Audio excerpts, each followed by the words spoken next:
Cet enregistrement donc s'adresse au groupe A1, B3 et A3 de la promotion première année médecine. Donc on va traiter dans le cadre de cet enregistrement les exercices 1 et 2 de la série sur l'optique. Alors je me souviens les avoir traités, ces deux exercices-là, avec les groupes A1 et B3 en présentiel. Par contre, avec le groupe A3, on n'a pas pu les traiter. Voilà, donc comme on a arrêté le travail en présentiel durant cette semaine, donc on va faire ça à distance.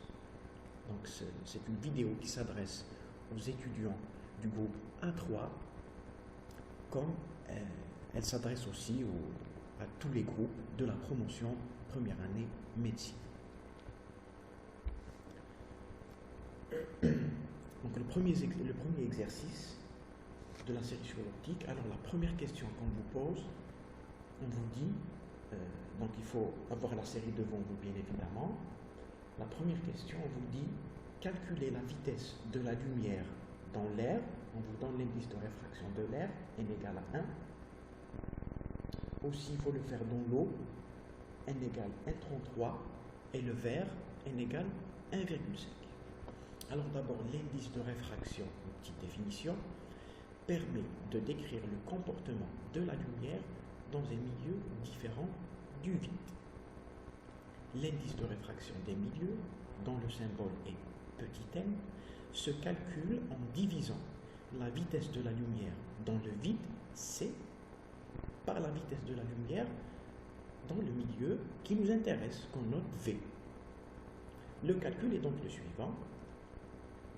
Petit n, c'est le quotient du rapport entre c et v. Alors donc dans l'air, v égale à c sur n, donc la vitesse de la lumière dans le vide, c'est 3 10 puissance 8 mètres par seconde. L'indice de réfraction de l'air, c'est 1. Donc la vitesse de la lumière dans l'air, elle vaut 3 fois 10 puissance 8 mètres par seconde. Donc à notre niveau, on considère que l'air est analogue au vide. Voilà, comme première approximation, on peut dire que l'air est identique au vide, ce qui n'est pas vrai bien évidemment. Hein.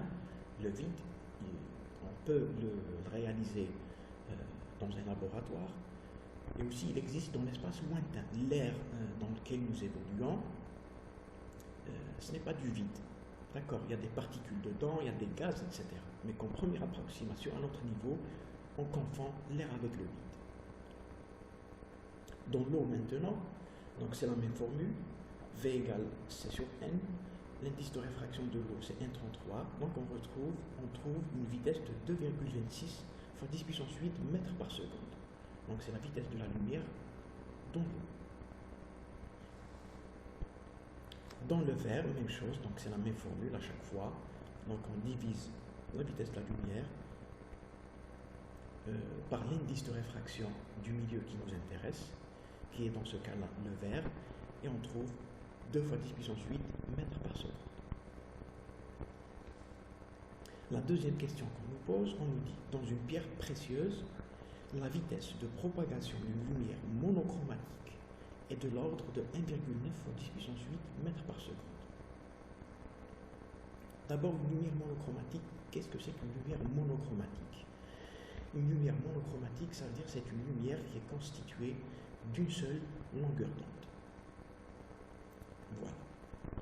Contrairement à la lumière blanche, telle que la lumière du soleil, qui est constituée de toutes les longueurs d'onde. Alors on nous dit, dans une pierre précieuse, la vitesse de propagation d'une lumière monochromatique est de l'ordre de 1,9 fois 10 puissance 8 mètres par seconde. La première question qu'on nous pose, on nous demande de calculer l'indice de réfraction de cette pierre. Donc c'est comme ce qui a été fait précédemment. Donc n, donc c'est la vitesse de la lumière dans le vide, que divise la vitesse de la lumière dans le milieu qui nous intéresse. Dans ce cas-là, c'est la pierre précieuse. Et on trouve que l'indice de cette pierre vaut 1,58. Alors l'indice de réfraction, il faut noter qu'il est adimensionnel, il est sans dimension, il n'a pas de dimension.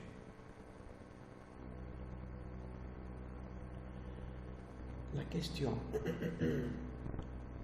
la deuxième partie de la deuxième question, alors on nous dit calculer la longueur d'onde de cette lumière dans la pierre précieuse, sachant que sa fréquence est f qui est égale à 5 fois 10 puissance 14 Hertz.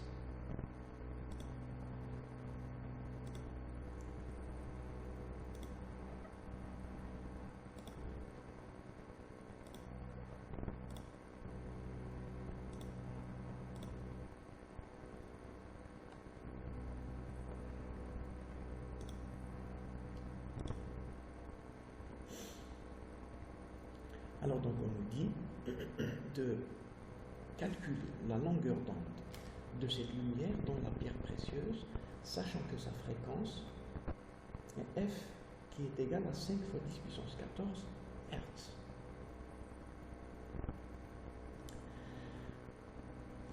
Alors la longueur d'onde,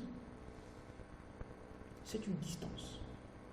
Donc la longueur d'onde, c'est une distance que parcourt l'onde pendant une certaine durée, pendant un laps de temps. Ce laps de temps, c'est ce qu'on appelle la période, qu'on note ici grand T, T majuscule. Vous savez que la distance est reliée à la vitesse par cette relation. Lambda égale C fois T. C'est comme si vous aviez X égale à V fois T. C, c'est la vitesse par un temps vous donne une distance. Donc, la longueur d'onde, c'est une distance, donc elle est donnée par cette formule. C'est une vitesse par un temps. C, c'est la vitesse de la lumière. Alors, quand on est dans le vide, C, c'est la vitesse de la lumière dans le vide. T, c'est la période. Donc, lambda, c'est la longueur d'onde. Donc, c'est la distance parcourue par l'onde pendant une période.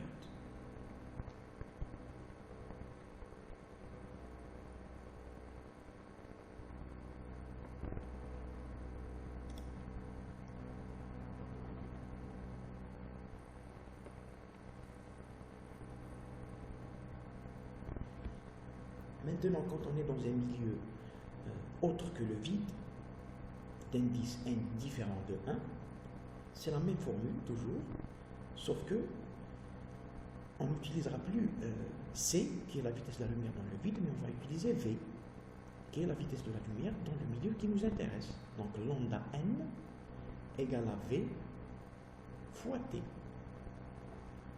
Bien évidemment, on nous donne la fréquence, F qui vaut 5, 10, 14 Hertz. Donc il nous reste juste à faire l'application numérique pour calculer la longueur d'onde.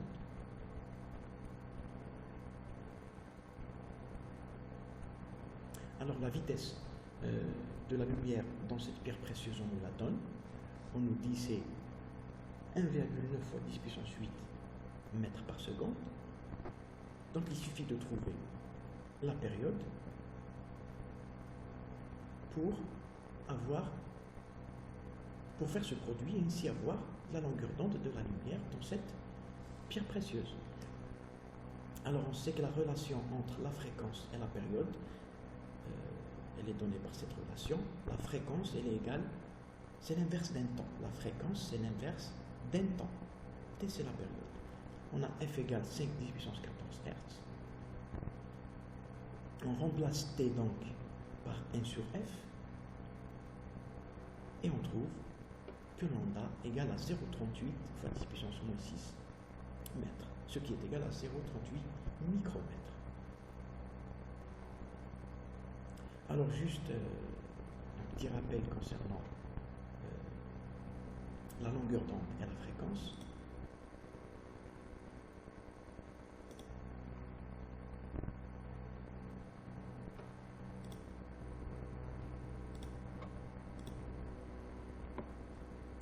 Alors quand vous avez une perturbation qui se propage dans une corde par exemple, Vous prenez une corde et vous créez une perturbation.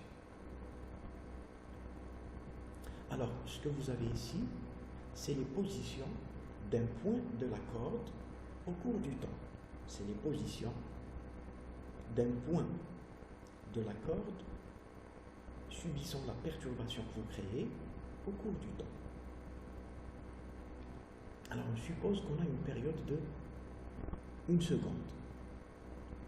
Alors, la longueur d'onde, comme on l'avait dit tout à l'heure, c'est la distance parcourue par l'onde pendant une période.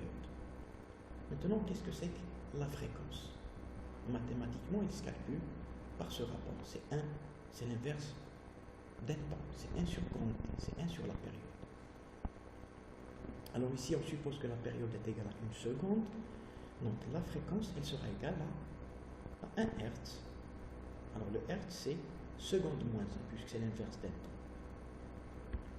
Alors la fréquence, physiquement, dans ce cas-là, elle représente le nombre de longueurs d'onde par seconde. Donc ici, nous avons une seule longueur d'onde par seconde.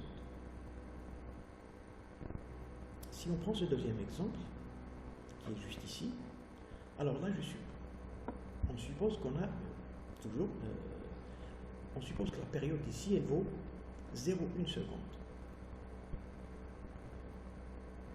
D'accord, on suppose que la période vaut 0,1 seconde. Donc lambda, c'est toujours la distance parcourue par l'onde pendant une période. La fréquence ici, elle va se calculer comme étant 1 sur 1 divisé par 0,1. Ce qui donne 10 Hertz. Ça veut dire qu'en 1 seconde, nous avons 10 longueurs d'onde. Alors si vous comptez le nombre de longueurs d'onde que nous avons ici, il suffit de compter le nombre de périodes. Donc 1, 2, 3, 4, 5, 6, 7, 8, 9 et 10. Alors le schéma, bien sûr, il est approximatif, mais c'est juste pour que vous compreniez le sens physique de la fréquence. Voilà. Donc on reprend notre exercice. Donc on a calculé la longueur d'onde de la lumière, de cette lumière monochromatique dans la pierre précieuse. La dernière question nous dit calculer la quantité d'énergie transportée par un photon de cette lumière.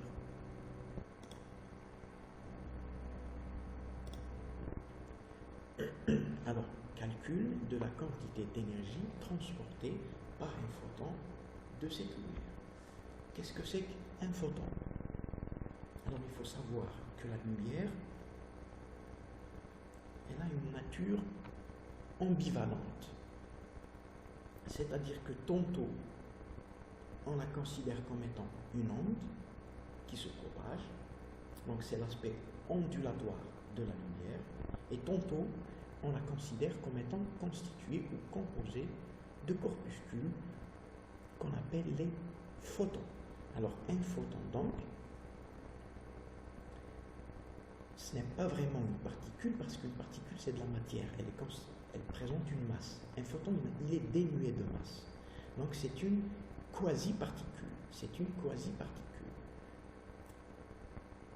Autrement dit, un photon, c'est un quantum d'énergie électromagnétique associé à la lumière ou bien à l'onde électromagnétique de manière générale. Donc on peut dire que la lumière est constituée de paquets d'énergie, d'accord, qu'on note dont l'énergie est égale, d'accord. Donc la lumière est constituée de photons dont l'énergie est donnée par E égale H nu. Alors H, c'est la constante de Planck qui vaut 6,63 10 puissance moins 34 joules seconde.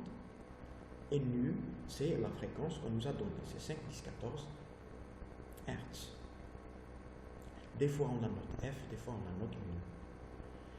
Alors en faisant le calcul, on trouve que E égale à 33,15 10 puissance moins 20 joules. Alors cette énergie, donc, elle est très faible, au lieu de traîner à chaque fois des 10 puissances, au lieu de traîner à chaque fois des puissances négatives comme ça, donc on introduit une nouvelle unité qui est l'électronvolt. Alors un électronvolt c'est 1,6 fois 10 puissance moins 19 joules. Donc il suffit d'appliquer une petite règle de 3 pour convertir cette quantité en joules en électronvolt. Donc on trouve à la fin une énergie de 2,072 électronvolts. Donc un électronvolt, c'est un électron qu'on accélère sous une différence de potentiel de 1 volt. L'énergie de cet électron, elle sera donnée par Q fois V. Q, c'est la charge de l'électron, c'est 1,6 fois 10 puissance moins 19 coulomb. Q multiplie la tension qui est 1 volt. Le coulomb fois le volt, c'est le joule. Et ça est égal à 1 électronvolt.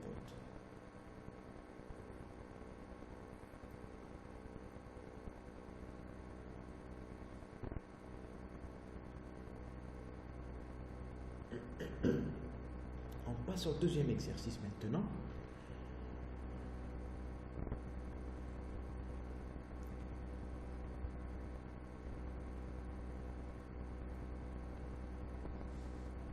Désolé, le PDF il est un petit peu désorganisé, mais c'est pas grave. Hein, donc je vais pivoter pour que ça soit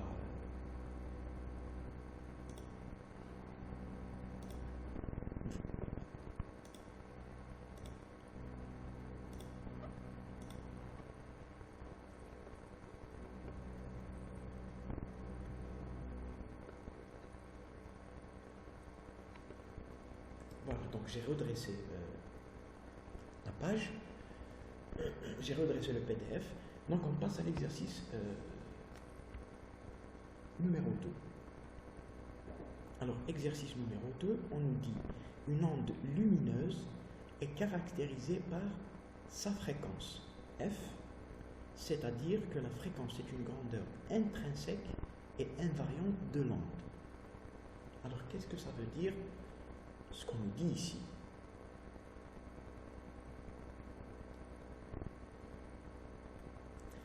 Alors, ça veut dire que une longueur d'onde, on sait que c'est une distance parcourue par l'onde.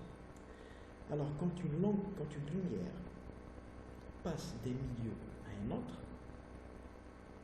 on a vu que sa vitesse de propagation, elle change. Si la vitesse de propagation change, ça veut dire que la distance que va parcourir cette lumière pendant une certaine durée va aussi changer, puisque la vitesse elle a changé. Alors maintenant, est-ce que la couleur d'une lumière dépend de la longueur d'onde ou bien de la fréquence? Alors on peut faire une petite expérience simple. On peut prendre un laser d'une couleur donnée. Alors on fait propager ce laser dans l'air. Alors, par exemple, un laser bleu. Alors, on le fait propager dans l'air, donc on a une couleur bleue qui se propage dans l'air. Maintenant, on va faire la même expérience, mais dans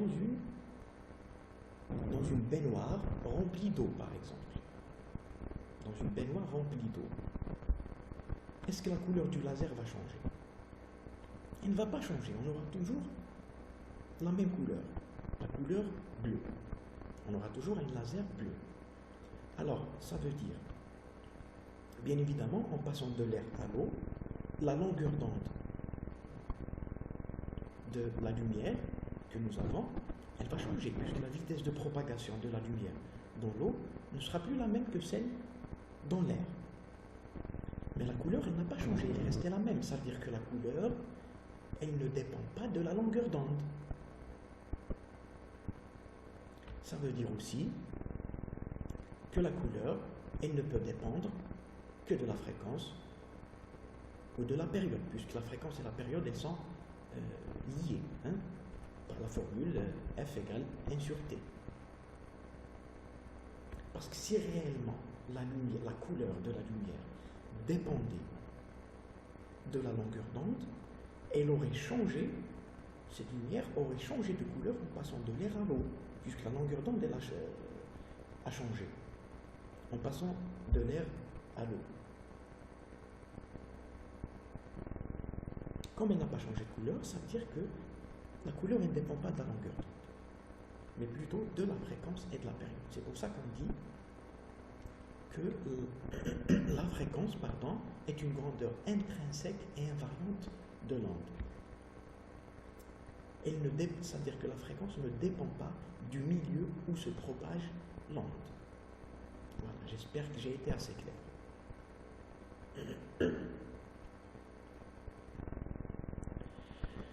Donc la première partie de l'exercice, on nous dit dans l'air, une diode émet une radiation rouge de longueur d'onde lambda égale 750 nanomètres. On nous demande de calculer la longueur d'onde de cette radiation dans l'eau, dont l'indice est n qui est égal à n33. Et on nous pose la question, cette radiation a-t-elle changé de couleur?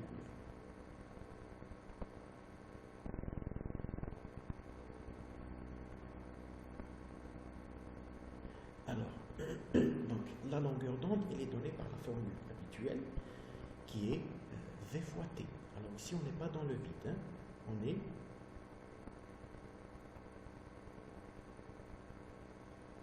dans l'eau.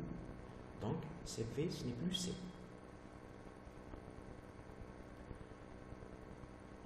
Alors, donc, pour calculer la longueur d'onde, il faut connaître d'abord V, la vitesse de cette onde dans l'eau, et aussi il faut connaître la période. Alors, la période, on peut la calculer à travers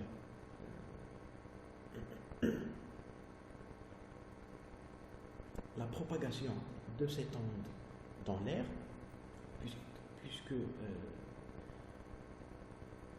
que ça soit dans l'air ou bien dans l'eau, la période ou la fréquence ne va pas changer, puisque ces deux grandeurs sont des grandeurs intrinsèques à l'onde. Donc on peut calculer la période à travers la propagation de l'onde dans l'air.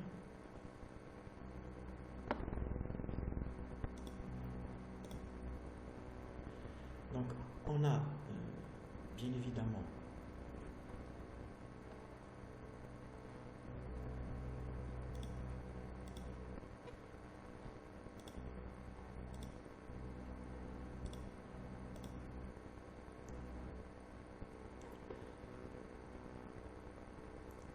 dans le vide, on a, bien dans l'air, on a lambda égale à C fois T. Donc la période, on peut aisément la calculer à travers ce rapport, qui est donné par lambda divisé par C.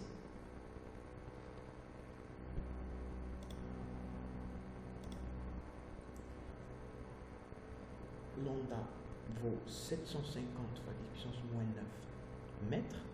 On nous dit c'est 750 nanomètres, que divise la vitesse de la lumière dans l'air qui vaut 3 fois 10 puissance 8 mètres par seconde. Donc on trouve une période de 250 10 puissance moins 17 secondes, qui est égal aussi à 2,5 fois 10 puissance moins 15 secondes. C'est aussi égal à 2,5 femtosecondes. C'est 2,5 femtosecondes. Alors, on a trouvé la période. Maintenant, on reprend la formule de la longueur d'onde dans l'eau. Donc, on a trouvé la période qui est la même, que ce soit dans l'air ou dans l'eau, parce que, encore une fois, c'est une grandeur intrinsèque à l'onde, propre à l'onde. Elle ne dépend pas du milieu où se propage l'onde. Il reste donc à trouver la vitesse de propagation de la radiation dans l'eau. Et cette vitesse, elle vaut C par N, qui est l'indice de réfraction de l'eau. Et on trouve V égale à 2,26 fois 10 puissance 8 mètres par seconde. C'est une valeur qu'on avait trouvée dans le contexte du premier exercice. Donc cette longueur d'onde, ce n'est rien d'autre que la vitesse de cette radiation dans l'eau que multiplie la période. Et on aboutit à une longueur d'onde de 0,57 micromètres. Alors les radiations visibles dans le vide, donc le spectre visible dans le vide, est compris entre 0,4 micromètres et 0,75 micromètres. Bien sûr, dans un autre milieu autre que le vide, ça ne sera plus les mêmes longueurs d'onde parce que la longueur d'onde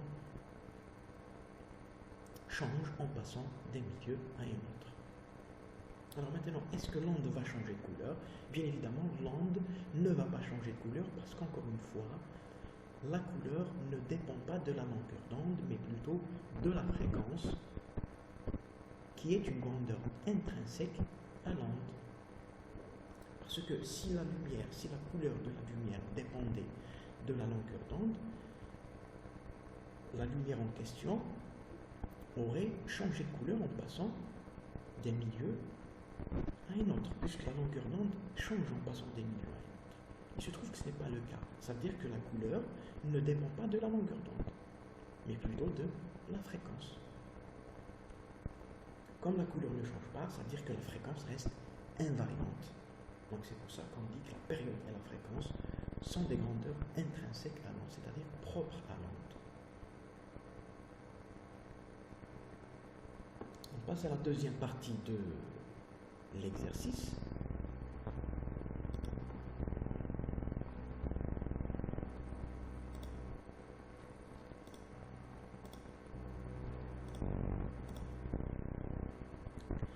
Voilà, donc on nous dit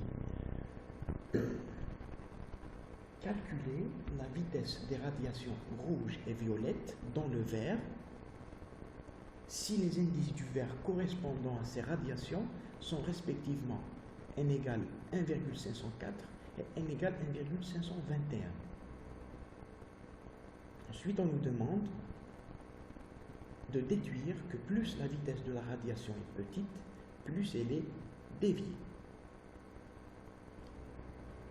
Alors, donc, calcul de la vitesse des radiations rouges et violettes dans le verre si les indices du verre correspondant à ces radiations sont respectivement. Donc, je souligne le mot respectivement. Ça veut dire que la radiation rouge passe de l'air vers un milieu qui est le verre d'indice Na égale 1,504 et la radiation violette passe de l'air dans un milieu qui est le vert présentant un indice N2 égale 1,521. Donc le N1 c'est pour la radiation rouge, le N2 c'est pour la radiation violette. C'est ça que ça veut dire respectivement. Donc la vitesse, elle se calcule de manière analogique à ce qu'on avait fait précédemment. Donc à partir de la formule de l'indice de réfraction, donc pour la radiation rouge, donc elle sera égale à C sur N1, puisque la radiation rouge se propage dans le verre d'indice N1. Donc on aura 2 10 puissance 8 mètres par seconde. Pour la radiation violette, elle se propage dans le verre d'indice N2. Donc on aura une vitesse de 1,97 10 puissance 8 mètres par seconde. Maintenant, pour le reste de la question, on nous dit en déduire que plus la vitesse de la radiation est petite, plus elle est déviée.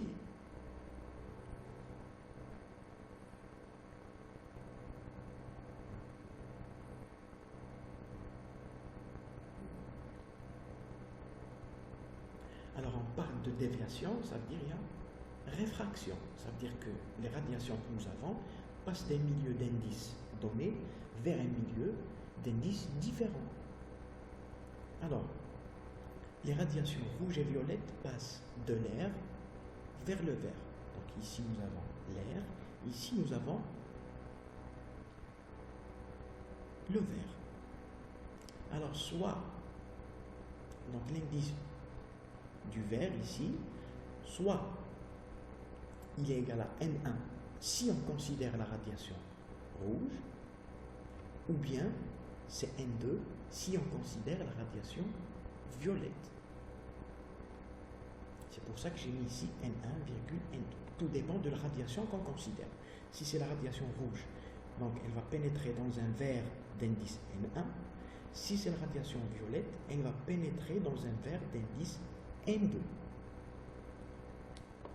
Alors, qu'est-ce qu'on va faire? Donc ici, on impose la même incidence pour les deux radiations. On a le droit de faire ça. On se trouve ici, dans l'air, on impose cette incidence-là, θi, que ce soit pour la radiation rouge ou pour la radiation violette. Ensuite, les deux radiations vont pénétrer dans le verre. Donc, si c'est la radiation rouge, on considère un verre d'indice N1. Si c'est la radiation violette, on considère un verre d'indice N2. Alors maintenant,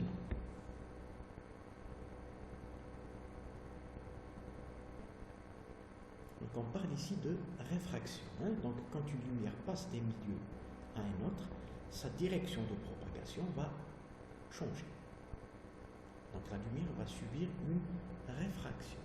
Pour décrire la réfraction, mathématiquement, on utilise la loi de Snell-Descartes. Alors, la première équation, donc je considère la radiation rouge. Alors, j'ai N sinus θi. N, c'est l'indice du milieu d'incidence, c'est l'air. Sinus θi, θi, c'est l'angle d'incidence. Égal à N1, parce que je considère la radiation rouge, sinus θt.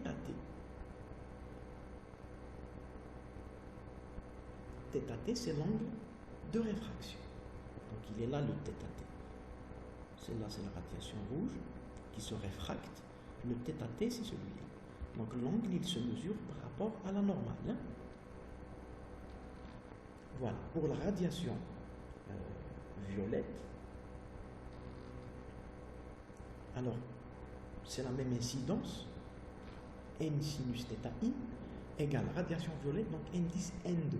Donc c'est N2 sinus θt'. θt', c'est l'indice de réfraction de la radiation violette une fois qu'elle pénètre dans le verre d'indice N2. Alors je l'ai noté θ'. Alors maintenant, si je fais, donc θ', il est là, je le représente ici. Si on fait le rapport entre 1 et 2, alors ce membre divisé par ce membre, j'aurai 1. Ici, j'aurai N1 sur N2, sinus θt sur sinus θt'. Alors, ça veut dire aussi que sinus θt sur sinus θt' égale à N2 sur N1. Donc, c'est 1 sur ce rapport. Donc, c'est l'inverse, c'est N2 sur N1. Et ce rapport est supérieur à 1, puisque N2 est supérieur à N1. N2, c'est N521 et N1, c'est N504. Ça veut dire aussi que sinus θt' est inférieur à sinus θt. Ce qui veut dire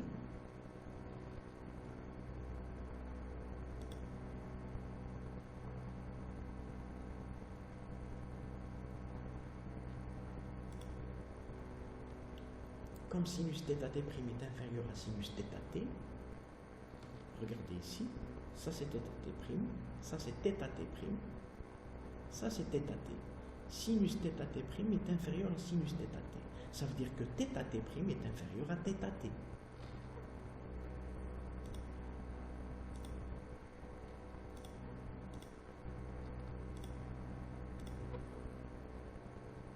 θt' inférieur à θt.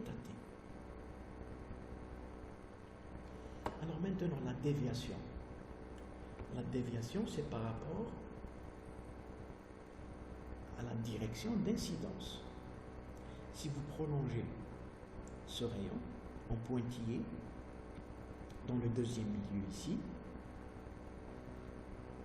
donc vous prolongez ce rayon en pointillé dans le deuxième milieu ici. Alors la déviation, c'est par rapport à la direction d'incidence. Si c'est là, alors θ, le θ, il est relatif à la radiation rouge. N1, il est propre à la radiation rouge. Ça veut dire que la déviation de la radiation rouge par rapport à la direction d'incidence qui est ici, ça va être cet angle-là. Par contre, cette radiation qui est la radiation violette, la déviation, elle sera donnée par l'angle qui est ici. C'est l'angle entre le rayon réfracté et le prolongement de la direction et le prolongement du rayon incident. C'est l'angle entre le rayon réfracté et le prolongement du rayon incident qui est ici. Alors donc, on constate que la déviation est beaucoup plus importante dans le cas de ce rayon-là, dans le cas de ce rayon réfracté. Et ce rayon réfracté, l'angle de réfraction ici c'est θ', et θ', il est relatif à la radiation violette qui se propage dans un milieu d'indice N2. C'est la radiation violette qui se propage dans le milieu d'indice N2. Et on a trouvé que la radiation violette présente une vitesse de propagation plus faible par rapport à la radiation rouge. Donc, comme conclusion, plus la vitesse de la radiation est petite, plus elle est déviée. Alors, la vitesse de la radiation violette, elle est petite par rapport à la radiation rouge, et on constate qu'elle présente une plus grande déviation par rapport au rayon incident, au prolongement du rayon incident. Donc plus la vitesse de la radiation est petite, plus elle est déviée. J'espère que j'ai été assez clair. S'il y a quelque chose qui n'est pas clair, vos questions sont toujours les bienvenues. Vous pourrez les poser quand on se verra en présentiel, si tout se passe bien, bien évidemment. Et désolé pour le PDF qui est un petit peu désorganisé. À chaque fois, je me retrouve obligé de le faire pivoter pour pouvoir le redresser. Donc, merci et à la prochaine.